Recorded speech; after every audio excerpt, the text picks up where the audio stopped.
మీ business ఏదైనా మీ ఊర్లో promotion చేయాలంటే అది సుమన్ టీవీతోనే సాధ్యం. ఇప్పుడే సంప్రదించండి. ఈరోజు డాక్టర్ బిఆర్ అంబేద్కర్ గారి 134వ జన్మదినోత్సవం సందర్భంగా నేను చెప్పదలుచుకున్నది ఏమిటంటే, అంబేద్కర్ గారు రాసిన రాజ్యాంగం దాని యొక్క మౌలిక స్వరూపాన్ని మార్చే దిశగా ప్రయత్నాలు జరుగుతూ ఉన్నాయి.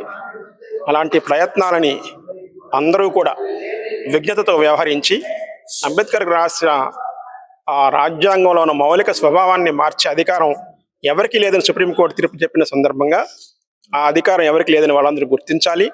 అంతేకాకుండా ఈరోజు ఆ మౌలిక స్వరూపానికి మార్చడానికి జరుగుతున్న ప్రయత్నాలను కూడా సమర్థవంతంగా తిప్పికొట్టే ప్రయత్నం చేయాలని చెప్పి అందరికీ సందేశం ఇవ్వడం జరిగింది. Thank you. ప్రజాస్వామ్యానికి భద్రతనిచ్చేటువంటి రాజ్యాంగంలో ఉన్న ప్రతి పేజీని చింపివేస్తూ దేశంలో అనైక్యతకు, అసమానతలకు, అణచివేతలకు దారితీస్తున్నటువంటి సందర్భంలో భారతదేశ వ్యాప్తంగా యువత రాజ్యాంగాన్ని కాపాడుకోవడానికి ముందుకు రావాల్సిన అవసరం ఉంది. రాజ్యాంగాన్ని ఎందుకు కాపాడుకోవాలి? రాజ్యాంగాన్ని కాపాడుకుంటే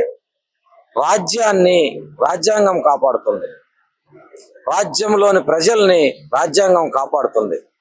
కాబట్టి అది ఒక్క పుస్తకమే కదా అని వదిలివేయటం కాకుండా ఆ పుస్తకాన్ని మనమందరం కాపాడుకోవాల్సిన బాధ్యత ఉన్నదని గ్రహించాల్సిన అవసరం ఉంది. లేదంటే దేశంలో ప్రజాస్వామ్య విలువలన్నీ పడిపోతాయి. డెమోక్రసీ మొత్తం మొబక్రసీగా మారిపోతుంది. ప్రజాస్వామ్యం అంతా మెజారిటీ మైనారిటీగా మారిపోతుంది. దీనివల్ల అసమానతలు పెరిగి, దారిద్ర్యం పెరిగి దేశం వెనకబడిపోతుంది.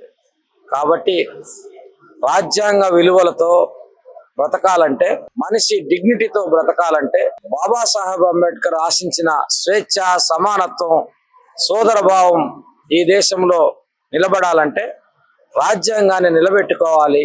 ఇది మనందరి బాధ్యత.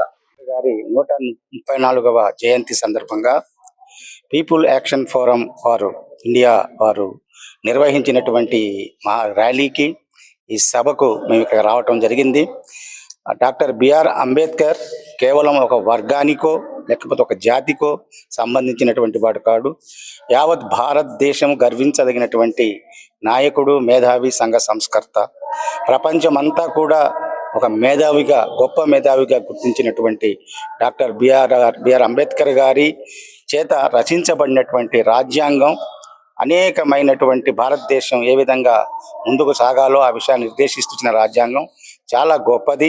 లౌకికవాదం, స్వేచ్ఛ, సమానత్వం, సౌభ్రాతృత్వం అనేటటువంటి విషయాలను ముఖ్యంగా చేసుకొని భారత రాజ్యాంగం రాయించబడింది. దాన్ని గౌరవించవలసిన బాధ్యత, దాన్ని పాలించవలసిన బాధ్యత ప్రభుత్వాలది, ప్రజలది, అందరిది ఉంది. కాబట్టి దీన్ని మార్చాలి అని కానీ, కొత్త రాజ్యాంగం తేవాలి అని కానీ చేసే ప్రతి ప్రయత్నాన్ని మనం విరోధించాల్సిన అవసరం ఉందని చెప్పేసి ఈ సభలో చెప్పడం జరిగింది.